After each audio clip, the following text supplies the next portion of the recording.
Assalomu alaykum hurmatli obunachilar. Xudo xolasa mana navbatdagi ishlarimiz ham tayyor holatga pashti keldi desak bo'laveradi. Xudo xolasa. Bu yerda ikkita eshik, ikkita ramka berganmiz. Fazillo bir ikki og'iz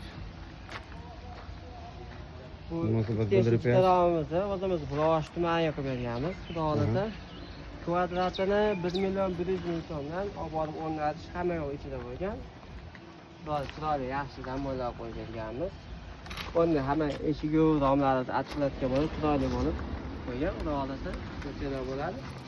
Akamiz tanlagan fasoniga qarab, xudo xolasa o'zimizdan uyiga ko'rinishiga qarab tavsiya berdik.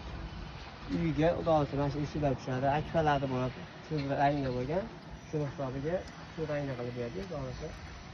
Bemalol obuna bo'lib, like bosib qo'ysalar bo'ladimi? Har bunaqa ishlardan ko'pini qo'yib boramiz, xudo xolasa. Rahmat usta. Kimga shunaqa xizmatlar kerak bo'lsa, bemalol murojaat qila olasizlar. Chiroyli qilib qo'ldan kelgancha chiroyli qilib beramiz, xudo xolasa. Sog' bo'linglar.